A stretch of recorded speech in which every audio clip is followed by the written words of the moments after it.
कि उन दुष्ट जाटों के प्रदेश को लूटो और उसे बर्बाद कर डालो। मथुरा नगर हिंदुओं का प्रमुख धार्मिक स्थल है, इसे पूरी तरह से निस्तनाबूद कर दो। काफिरों के सिर काट कर लाएं और उन सिरों को प्रधान वजीर के खेमे पर जमा करा के प्रत्येक सिर के बदले में 5 रुपए ले जाएं। वृंदावन में जिधर देखो मुर्दों का ढेर दिखाई पड़ता था, सड़कों से निकलना तक मुश्किल हो गया था। लाशों से ऐसी दुर्गंध आती थी कि सांस लेना भी दूभर हो गया था। आज की वीडियो शुरू करने से पहले मैं आप सब लोगों का धन्यवाद करना चाहता हूं और आप सब लोगों से कुछ सुझाव चाहता हूं। देखिए, मेरे पास कोई टीम नहीं है, ना कोई कैमरा पर्सन है, ना कोई एडिटर है, ना कोई ऐसा सेकंड पर्सन मेरे साथ इस यूट्यूब की जर्नी से जुड़ा हुआ है जिससे मैं कुछ डिस्कस कर पाऊँ। इस यूट्यूब जर्नी में अगर मेरे साथ शुरू से कोई जुड़ा हुआ है तो वो है आप लोग। तो आप लोगों से ही डिस्कस करना बनता है। जब ये वीडियो मैं रिकॉर्ड कर रहा हूँ उस समय तक हमारा YouTube परिवार करीब 35,000 का आंकड़ा पार कर चुका है। मैं चाहता हूँ कि जब हमारा चैनल 50K का माइलस्टोन अचीव करे, जो कि मुझे उम्मीद है कि आप लोगों के सहयोग से जल्दी ही कर लेगा, तो 50K सब्सक्राइबर्स पर मैं आप लोगों को कुछ गिव अवे करना चाहता हूँ, मतलब अपने सब्सक्राइबर्स को कुछ गिफ्ट करना चाहता हूँ। लेकिन समझ नहीं पा रहा हूँ कि क्या गिफ्ट करूँ। मैं चाहता हूँ कि आप लोग जो भी इस YouTube परिवार का हिस्सा हो, निश्चित ही सभी इतिहास प्रेमी हो, तो गिफ्ट भी कुछ इतिहास से रिलेटेड होना चाहिए। तो कमेंट में अपने सजेशंस मुझे दीजिए कि मुझे क्या गिव अवे करना चाहिए। और अगर अब भी आपने सब्सक्राइब नहीं किया है तो कर लीजिए, क्योंकि इस चैनल पर आपको इतिहास की नॉलेज के साथ साथ हर माइलस्टोन अचीव करने पर ऐसे गिव अवे मिलते रहेंगे। So give your suggestions in comment section and चलो फिर वीडियो शुरू करते हैं। इस बार 1,00,000 की फौज लेकर आ रहा है वो। पिछली बार इतनी लूटपाट मचाई, कत्लेआम करके यमुना का पानी लाल किया था। पानीपत फिल्म में दिखाए गए इस सीन में ये बताया गया है कि जब अब्दाली मथुरा आया था तो 7 दिन तक जमुना का पानी लाल रहा था। आज हम इस वीडियो में डिटेल में जानेंगे कि उस समय अब्दाली ने कितनी कट्टरता के साथ हिंदू धर्म पर आघात किया था। इस डायलॉग के पीछे का कारण जानेंगे कि ऐसा अब्दाली ने क्या किया था जो यमुना का पानी 7 दिन तक लाल रहा था।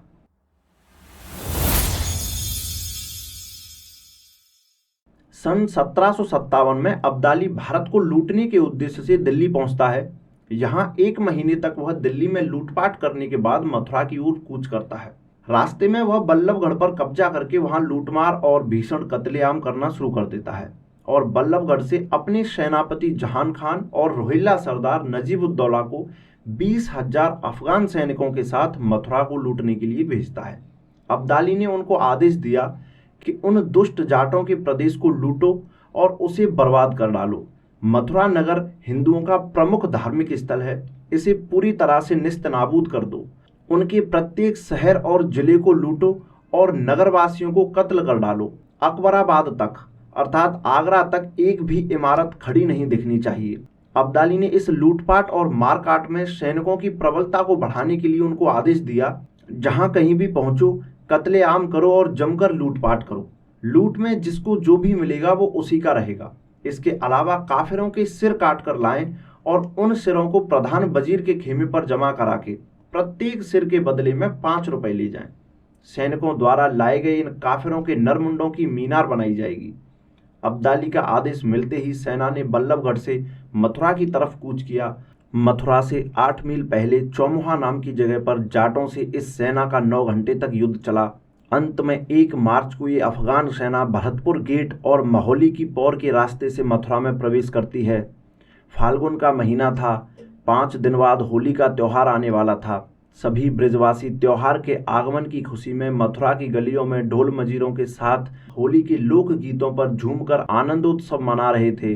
औरतें छतों पर बैठकर इन्हें देखकर गानों का लुत्फ उठा रही थीं। अचानक से अब्दाली की सेना ने मारकाट शुरू कर दी। मथुरा में चारों तरफ लूट खसूट, मारकाट और अत्याचार की भीभत्स चीखें सुनाई पड़ रही थीं। चारों तरफ गली सड़क चौराहों पर मकानों के अंदर बाहर नरमुंडों के ढेर लग गए। जो गलियां होली के पावन रंगों से ढकने वाली थीं, उन गलियों में दुर्गंध मारता हुआ लाल रक्त बह रहा था। जहां जगह जगह पावन होलिका दहन होना था, वहां ब्रजवासियों के मकान धूं धूं कर जल रहे थे। भरतपुर दरवाजे के निकट शीतला घाटी की एक गली में मथुरा देवी के मंदिर में एक गुफा हुआ करती थी। उस गुफा को सुरक्षित समझकर आसपास से भारी संख्या में लोग वहां जा छुपे।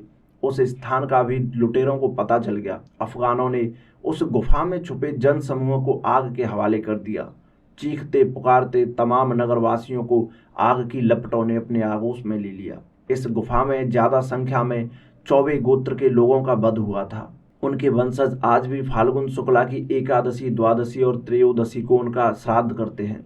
मथुरा की छत्ता बाजार की नागर गली में बड़े चौबों का पुराना मकान हुआ करता था, जिसमें अनेक पुरुष, स्त्री और बच्चे छुपे हुए थे। अफगानों ने उन सबको मार डाला और मकान को तोड़कर उसमें आग लगा दी। उस खंडित मकान के अवशेष लाल पत्थर के कलात्मक बुर्ज के रूप में आज भी पीढ़ियों को अब्दाली के सैनिकों द्वारा किए गए भीभत्स नरसंहार की कहानी सुना रहे हैं। सैनिक लगातार 3 दिन तक मथुरा में लूटपाट मारकाट करते रहे। पंडे और पुजारियों का कत्ल करने के बाद उन्होंने मंदिर और मूर्तियों को नष्ट कर दिया। घड़ा हुआ धन निकलवाने के लिए सैनिक नगरवासियों को तमाम यातनाएं देते थे। सभी स्त्री पुरुषों को निर्वस्त्र करके खड़ा किया जाता। जो पुरुष मुस्लिम थे उन्हें छोड़ दिया जाता। हिंदू पुरुषों को मार दिया जाता। मुस्लिम औरतों के साथ दुराचार करके उन्हें जीवित छोड़ दिया जाता और हिंदू स्त्रियों के साथ दुराचार करके या तो उन्हें मार दिया जाता या सैनिक जबरदस्ती उन्हें अपने साथ उठा ले जाते। सैनिकों के अत्याचारों से बचने के लिए ज्यादातर महिलाओं ने कुएं या यमुना में कूदकर अपनी जान दे दी। जो बची उनमें से अधिकांश को पकड़कर सैनिक अपने साथ ले गए। सैनिक दिन में लूटपाट और कत्लेआम करते और रात में घरों को आग लगा देते। उस नरसंहार में उपस्थित एक सैयद अपनी तवारीख में अफगान सैनिकों की दिनचर्या के बारे में लिखता है। अर्धरात्रि में सैनिक लूटमार करने के लिए अपने डेरों से बाहर निकलते थे। लूटमार का प्रबंध कुछ इस प्रकार था कि एक घुड़सवार अपने घोड़े के साथ 10 से 20 अन्य घोड़े रखता था। सभी घोड़ों को एक दूसरे की पूंछ से बांधकर ले जाया जाता था। वो लिखता है कि जब सैनिक लूट लेकर वापस आते थे तो प्रत्येक सैनिक के सभी घोड़ों पर लूट का सामान लदा होता था। सबसे आगे बंदी बनाई गई लड़कियां और पुरुष चल रहे होते थे। उनके सिरों पर नगरवासियों के कटे हुए नरमुंडों की पोटली रखी होती थी। अब्दाली का एक प्रधान वजीर अपने डेरे के सामने बैठा था। सैनिक ये पोटली वहां जमा कराते और प्रत्येक सिर के बदले 5 रुपए ले जाते। उन नरमुंडों को मीनार में चिनवा दिया जाता। जो बंदी इन पोटलियों को अपने सिर पर रखकर लाते थे उनसे अनाज पिसवाया जाता और बाद में उनके भी सिर काटकर उसी मीनार में चिन दिए जाते। सैनिक लगातार 3 दिन तक मथुरा में कत्लेआम करते रहे। एक अन्य प्रत्यक्षदर्शी मुसलमान ने मथुरा की दशा के बारे में लिखा है कि सड़क और बाजारों में सर्वत्र हलाल किए हुए लोगों के धड़ पड़े हुए थे। सारा शहर जल रहा था। कितनी ही इमारतें धराशायी हो गई थी। इस नरसंहार के बाद यमुना नदी का पानी लगातार 7 दिनों तक लाल रंग का बहता रहा था। नदी के किनारे पर बैरागी और सन्यासियों की बहुत सी झोपड़ियां थीं। उनमें से हर झोपड़ी में साधु के कटे हुए धड़ से गायों के कटे हुए गले बंधे पड़े दिखाई पड़ते थे। मथुरा को लूटने के बाद अफगान सैनिक 6 मार्च को वृंदावन की पावन धरती पर पहुंचे। वहां भी उन्होंने वही सब दोहराया जो मथुरा में किया था। वृंदावन के हाल के बारे में सैयद लिखता है कि वृंदावन में जिधर देखो मुर्दों का ढेर दिखाई पड़ता था। सड़कों से निकलना तक मुश्किल हो गया था। लाशों से ऐसी दुर्गंध आती थी कि सांस लेना भी दूभर हो गया था। अब्दाली के सेनापति जहान खान ने भी स्वयं अपनी तवारीख में लिखा है कि हवा इतनी दूषित हो गई थी कि ना मुंह खोला जाता था, ना सांस ली जाती थी।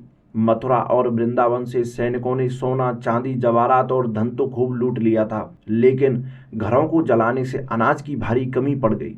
अब जिंदा रहने के लिए सैनिकों को अपने ही घोड़ों को काट कर खाना पड़ा। इससे घोड़ों की कमी होने लगी। पीने के लिए स्वच्छ पानी नहीं था। सैनिकों को यमुना का रक्त रंजित लाल पानी पीना पड़ा। दूषित हवा और पानी से सैनिकों में हैजा फैल गया। लेकिन सैनिक वापस ना लौट आए, इसलिए अब्दाली स्वयं 15 मार्च को मथुरा आ पहुंचा। मथुरा पहुंचकर उसने अपनी एक सैन्य टुकड़ी गोकुल भेजी। यमुना को पार करके महावन को लूटते हुए सैनिक गोकुल की ओर बढ़े। गोकुल में लगभग 4000 नागा साधुओं ने शपथ ली कि जब तक जीवित हैं इन विधर्मियों को गोकुल में प्रवेश नहीं करने देंगे। इधर तो सेना में हैजा का प्रकोप बढ़ता जा रहा था। हैजे में एकमात्र लाभकारी औषधि इमली होती थी, जिसका मूल्य 100 रुपये प्रति शेर पहुंच गया था। रोजाना 150 के करीब सैनिक मरने लगे थे। इधर नागा साधुओं ने अफगानों का जमकर मुकाबला किया। इस युद्ध में 2000 के करीब नागा साधु मारे गए, लेकिन इन नागाओं ने अपने से 1.5 गुना ज़्यादा सैनिकों को मौत के घाट उतार दिया। मजबूरी में अब्दाली को सैनिकों को गोकुल से वापस बुलाना पड़ गया। गोकुल और वृंदावन से लौटती हुई सेना ने फिर से मथुरा में लूटपाट की। अब अब्दाली ने जहान खान और नजीब को आगरा भेजा। उसे खबर मिली थी कि बहुत से व्यापारी धन लेकर दिल्ली से आगरा में आ छुपे हैं। अब्दाली के सैनिक 21 मार्च को आगरा में पहुंचकर लूट मचाने लगे, लेकिन हैजे के उग्र प्रकोप के कारण सैनिकों के मरने की संख्या बढ़ने लगी और सैनिकों ने अब्दाली पर वापस लौटने के लिए दबाव डाला। मजबूरी में अब्दाली को वापस लौटना पड़ा।